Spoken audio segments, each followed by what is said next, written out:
할렐루야, 성도님들 좋은 아침입니다. 한 주의 후반부로 향하는 목요일 아침입니다. 오늘도 주님 주시는 말씀으로 능력받아서 넉넉히 주어진 삶 감당하는 그러한 하루 되시기를 소망합니다. 오늘부터 저희가 묵상할 말씀은요, 고린도 후서입니다. 고린도 후서 1장 1절에서 11절 말씀을 제가 봉독하겠습니다. 하나님의 뜻으로 말미암아 그리스도 예수의 사도된 바울과 형제 디모데는 고린도에 있는 하나님의 교회와 또 온 아가야에 있는 모든 성도에게 하나님 우리 아버지와 주 예수 그리스도로부터 은혜와 평강이 있기를 원하노라. 찬송하리로다. 그는 우리 주 예수 그리스도의 하나님이시요 자비의 아버지시요 모든 위로의 하나님이시며 우리의 모든 환난 중에서 우리를 위로하사 우리로 하여금 하나님께 받는 위로로서 모든 환난 중에 있는 자들을 능히 위로하게 하시는 이시로다. 그리스도의 고난이 우리에게 넘친 것 같이 우리가 받는 위로도 그리스도로 말미암아 넘치는도다. 우리가 환난 당하는 것도 너희가 위로와 구원을 받게 하려는 것이요 우리가 위로를 받는 것도 너희가 위로를 받게 하려는 것이니 이 위로가 너희 속에 역사하여 우리를 받는 것 같은 고난을 너희도 견디게 하느니라. 너희를 위한 우리의 소망이 견고함은 너희가 고난에 참여하는 자가 된 것 같이 위로에도 그러할 줄을 알미라. 형제들아, 우리가 아시아에서 당한 환난을 너희가 모르기를 원하지 아니하노니 힘에 겹도록 심한 고난을 당하여 살 소망까지 끊어지고 우리는 우리 자신이 사형 선고를 받은 줄 알았으니 이는 우리로 자기를 의지하지 말고 오직 죽은 자를 다시 살리시는 하나님만 의지하게 하심이라. 그가 이같이 큰 사망에서 우리를 건지셨고 또 건지실 것이며 이후에도 건지시기를 그에게 바라노라. 너희도 우리를 위하여 간구함으로 도우라. 이는 우리가 많은 사람의 기도로 얻은 은사로 말미암아 많은 사람이 우리를 위하여 감사하게 하려 함이라. 아멘. 네, 고린도 후서는 바울이 고린도 교회에 보낸 편지 중에서 오늘날까지 남아있는 두 통의 편지 중에 이 두 번째 것입니다. 그래서 고린도 후서라고 부르고 있습니다. 이 많은 학자들은요, 이 고린도 전서와 후서 사이에도 한두 통의 편지가 더 있었을 것으로 보고 있습니다. 어쨌든 성도 여러분들 기억하시는 대로 고린도 전서는요, 문제가 많았던 고린도 교회가 바울에게 질문했던 여러 가지 주제들에 대해서 바울이 자세하게 설명해 준 편지였습니다. 그러면서 바울은 교회가 하나 될 것을 강조했었습니다. 그 이후에 바울은 3차 전도 여행을 하던 중에요. 특별히 에베소에서 2년 넘게 머물다가 그만 그곳에서 큰 소동을 만나게 되죠. 그러면서 더 이상 그 지역에서 사역을 하기가 제한이 됩니다. 사도행전 19장 후반부 쪽에 나오는 말씀입니다.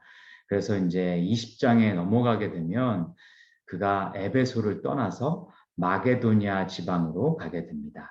이 마게도냐는 에베소에서 고린도로 가는 그 중간 길목에 있는 지역이었습니다. 그래서 거기서 이 바울이 고린도 후서를 쓴 것으로 알려지고 있습니다. 이처럼 바울은요, 어떤 한 지역에서 사역을 하면서 보통 그 다음 사역지에 있는 교회들에게 편지를 쓴 경우가 많습니다. 그러니까 편지를 통해서 먼저 영적으로 교제를 하고 권면을 한 다음에 그 다음에 그 지역에 들어가서 본격적으로 사역을 한 것입니다. 지금도 바울은 몸은 마게도니아에 있고 마음은 고린도에 미리 가 있는 것입니다. 바울이 이런 고백을 했죠. 내가 표대를 향하여 쫓아가노라. 그러한 바울의 모습이 아닌가 생각을 해봅니다.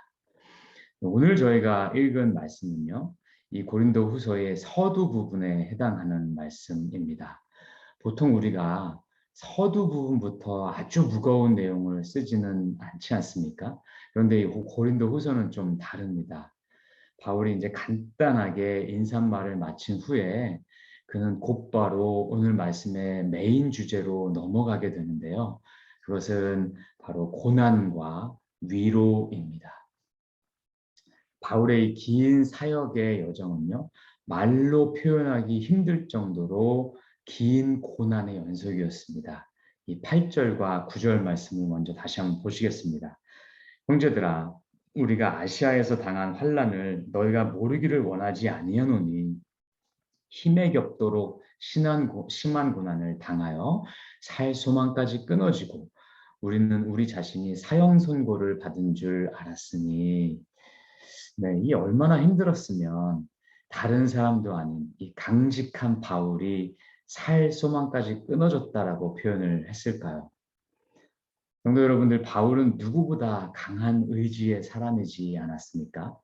그는 돌에 맞아서 죽기 일보 직전까지 되었다가도 다시 일어나서 툭툭 털고 또 복음 전파하러 나갔던 사울입니다. 그런 사람이 바울인데, 바울이 살 소망이 끊어졌다고 말하고 있다면 이건 정말로 힘들었던 것 같습니다. 여기서 이제 그가 말했던 아시아에서 당한 환란이 뭔지 조금 좀 궁금해집니다.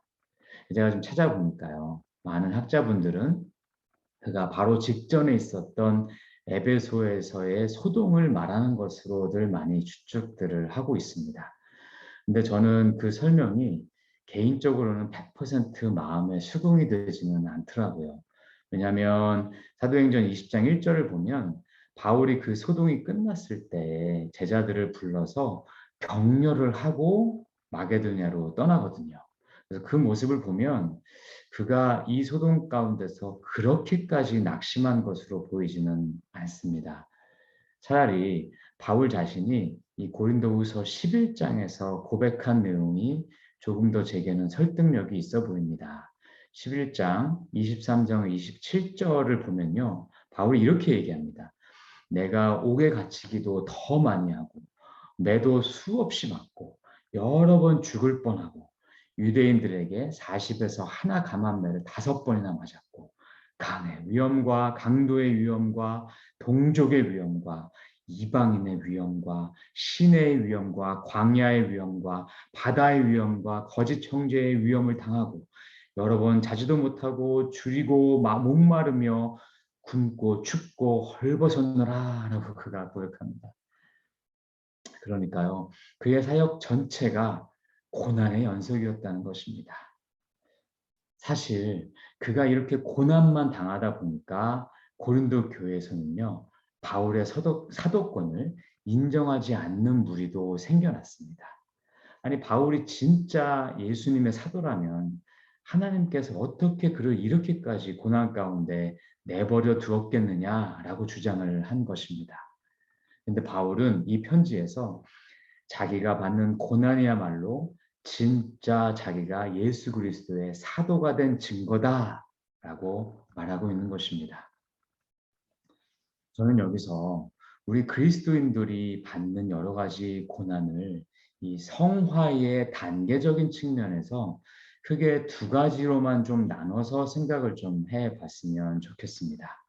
하나는 아직 우리 안에 이 죄가, 이 죄성이 남아 있어서 하나님이 우리를 더 거룩하게 해 주시려고 주시는 고난이 있습니다. 우리는 이러한 고난을 성화의 고난이라고 부를 수 있을 것 같습니다. 이 고난도 매우 값지고 의미 있는 고난이 맞습니다. 예를 들면 다윗이 밧세바를 번했을 때 하나님은 압살롬을 세워서 다윗을 징계하셨죠. 다윗에게는 이것이 엄청난 고난이었을 것입니다. 이런 고난은 우리를 정결하게 해줍니다. 그래서 우리가 이런 고난을 받을 때는 우리가 이제 회개함으로 하나님께 나아가는 것이 핵심입니다. 하나님으로부터 멀었던 마음을 다시금 돌이키고 무너진 내 삶의 거룩을 세우며 하나님께로 나아가야 하는 것입니다. 그런데 어떤 고난은요, 우리에게는 아무런 원인이 없는데도 오는 고난이 있습니다. 박해인 거죠. 오늘 사도 바울이 받는 고난이 이런 고난에 해당하는 것입니다.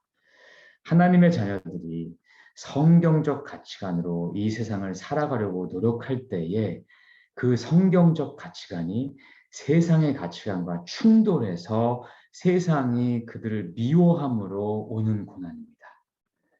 사도 바울도 주님 주신 사명 잘 감당하려고 끝까지 애쓰다 보니까 악한 세력들이 그를 미워해서 고난을 받은 것입니다.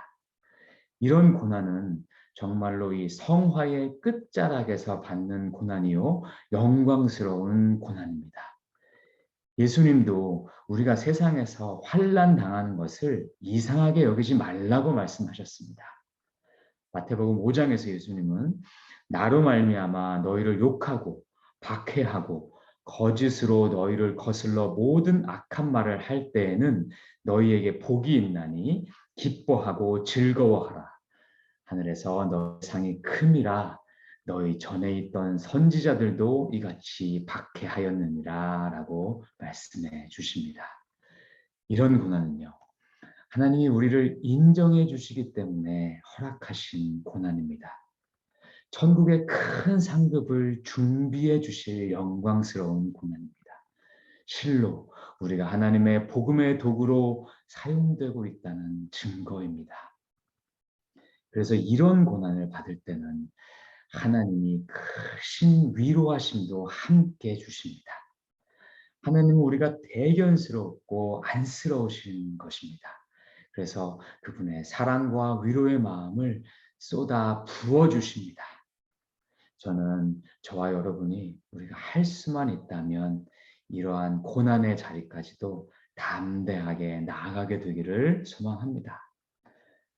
그래서 우리에게 어떤 고난이 온다면 먼저 그 고난의 원인이 내 안에 있지 않는지 먼저 살펴봤으면 좋겠습니다. 그런데 아무리 돌아봐도 내게는 아무런 잘못이 없는데도 불구하고 모진 고난이 계속해서 찾아온다면 그때는 그것을 주님 주시는 영광스러운 고난으로 받아들이시면 좋겠습니다. 그러면 하나님의 크신 위로하심이 우리의 심령 가운데 임하실 것입니다. 얼마나 크신 위로하심이냐. 성도 여러분들, 오늘 짧은 본문 말씀에서만 위로라는 단어가 10번이나 사용되었습니다. 이렇게 하늘에서 쏟아지는 그러한 위로를 우리에게 주실 것입니다. 바울도 이 주님 주시는 위로야말로 자신이 끝까지 사명 감당할 수 있었던 원동력이라고 말하고 있습니다.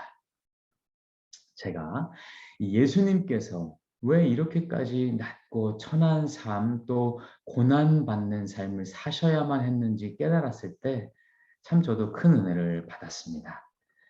사실요, 이 큰 고난 있잖아요. 인생의 큰 고난은 그 비슷한 고난을 겪어본 사람이 아니고서는요, 이해조차 잘 되지 않습니다. 예를 들어서요, 우리가 사랑하는 사람을 일찍 떠나보내는 슬픔 있지 않습니까? 그 중에서도 저는 어린 자녀를 먼저 보내는 그 부모님이 겪는 슬픔 같은 경우는요, 그런 고난을 겪어보지 않은 사람들은 이게 얼마나 큰 고난인지 가늠조차 잘 되지 않는다고 생각합니다. 그래서 이 전문가들은 이러한 고난과 슬픔을 겪었을 때는 그러한 비슷한 슬픔을 겪은 분들끼리 함께 모이는 모임에 참여하기를 권면합니다.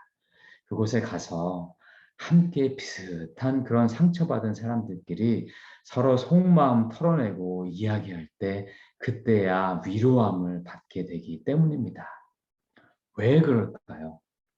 사람은 자신의 아픔을 함께 겪어보았던지 아니면 그 아픔을 잘 이해해 줄 것 같은 사람에게서 진정한 위로를 받기 때문입니다.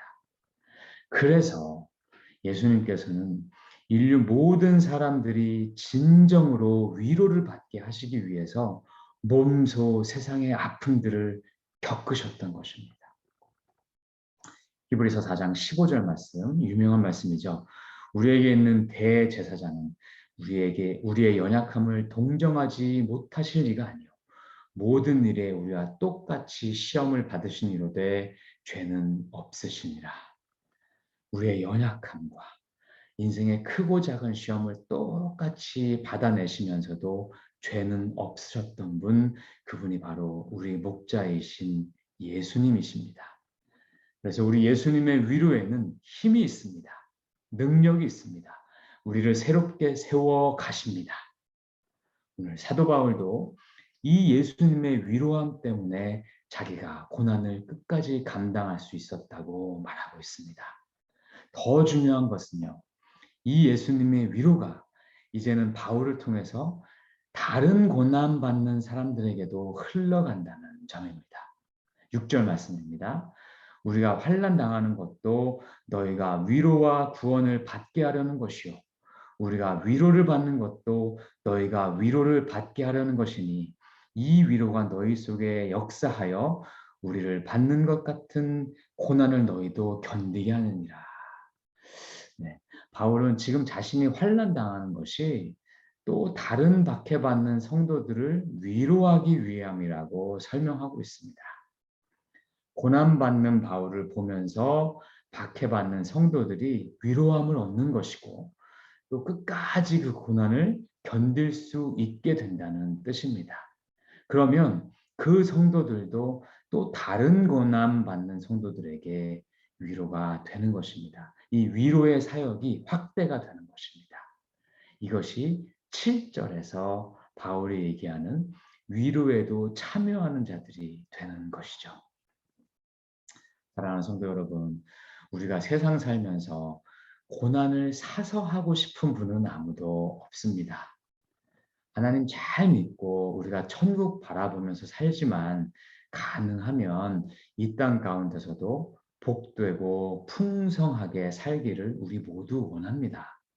저 또한 저와 여러분 모두가 이 땅에서 주님 베푸시는 축복과 평안을 충만히 누리면서 사시기를 소망합니다. 그런데 만약 하나님의 뜻이라면 우리가 믿음대로 살다가 세상으로부터 모진 고난을 받게 될 수도 있을 것이라는 것입니다. 이때 너무 이상하게 여기시지 마시기를 바랍니다. 요한복음 15장 18절 19절에서 예수님 이렇게 말씀하십니다. 세상이 너희를 미워하면 너희보다 먼저 나를 미워한 줄로 알라. 너희가 세상에 속하였으면 세상이 자기의 것을 사랑할 것이나 너희는 세상에 속한 자가 아니요 도리어 내가 너희를 세상에서 택하였기 때문에 세상이 너희를 미워하느니라. 우리가 예수님의 것이 되었기 때문에 세상이 우리를 미워할 것이라고 예수님이 말씀해 주십니다. 그리고 그 다음 절에서 예수님은 사람들이 나를 박해하였은즉 너희도 박해할 것이다 라고 말씀하십니다. 이렇게 우리가 주님과 복음을 위해 받는 박해는요, 영광스러운 박해입니다. 만약 저와 여러분이 이러한 박해를 받아야만 한다면, 그것이 하나님의 뜻이라면 그 박해를 감당해내시는 그러한 그리스도인들 되시기를 주님의 이름으로 축복합니다. 그러면 하나님께서 우리의 순종을 통해서 크게 영광 받으시고 또 천국에서 우리를 영광스럽게 맞아 주실 것입니다. 이 바울이 가장 말년에 쓴 디모데 후서 4장 7절 8절에서 그는 이렇게 고백합니다. 이 또한 유명한 말씀입니다. 나는 선한 싸움을 싸우고 나의 달려갈 길을 마치고 믿음을 지켰으니 이제 후로는 나를 위하여 의의 면류관이 예배되었으므로 주 곧 의로우신 재판장이 그날에 내게 주실 것이며 내게만 아니라 주의 나타나심을 사모하는 모든 자에게도니라. 아멘. 그래서 이렇게 영광스러운 고난을 받게 될 때 우리가 꼭 기억해야 될 두 가지가 있다면요. 그것은 우리 주님도 이러한 고난을 친히 받으셨다는 사실입니다. 그래서 우리는 고난받을 때 하나님만 바라봐야 합니다. 우리 주님만 바라봐야 됩니다. 다른 어떤 것도 우리에게 진정한 위로가 되지 못합니다. 오직 주님만이, 우리의 연약함과 우리의 고난을 체휼하신 주님만이 우리의 진정한 위로가 되십니다. 다음으로 이 고난을 우리가 끝까지 견뎌만 내면 주께서 우리에게 생명의 면류관을 준비해 주실 것이라는 것입니다. 바로 이런 천국 소망이 우리 기독교의 본질이요 믿음의 DNA 아니겠습니까? 우리의 허다한 믿음의 선진들이 지켜온 신앙의 본입니다. 이 말씀 붙잡고 주님 주시는 위로함 받으면서 끝까지 승리하며 나아가는 그러한 저와 여러분 되시기를 주님의 이름으로 축복합니다. 우리 함께 기도하시겠습니다. 사랑의 아버지 하나님, 때로 우리가 인생길 살아갈 때에 우리가 원치 않는 고난을 마주하게 된다면 그것을 두려워하거나 회피하지 않고 우리가 그것을 담대하게 맞아낼 수 있는 그러한 자들 되기로 소망합니다. 하나님, 저희를 하나님의 고난에, 예수님의 고난에 동참하는 자로 불러 주시옵소서. 그리하여서 저희를 통하여서 또한 이 세상에서 고난받는 자들에게 위로의 통로로 사용되게 하여 주시옵소서. 주 예수 그리스도의 이름으로 기도하옵나이다. 아멘. 감사합니다. 우리 함께 기도 제목 나누겠습니다. 주님 주신 말씀 생각하면서 나의 삶 속에서 어떤 부분을 우리가 접목할 수 있는지 묵상해 보시고 기도하면 좋겠습니다.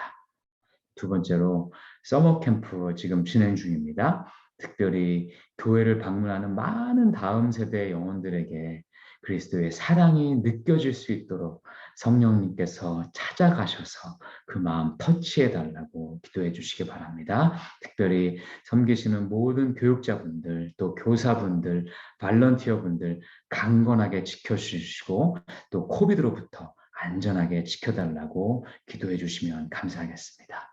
또한 이 여름 동안에 많은 성도님들께서 여러 모양으로 이동 중이신데 이 오가는 모든 발걸음들 안전하게 하나님께서 지켜달라고 또 그 가운데서 우리가 영적으로도 건강함을 지켜나갈 수 있도록 유지해 나갈 수 있도록 영적 삶에 게을러지지 않도록 우리 함께 기도해 주시면 감사하겠습니다. 기도하시고 또 일상 가운데로 나아가시겠습니다. 우리 함께 기도하시겠습니다.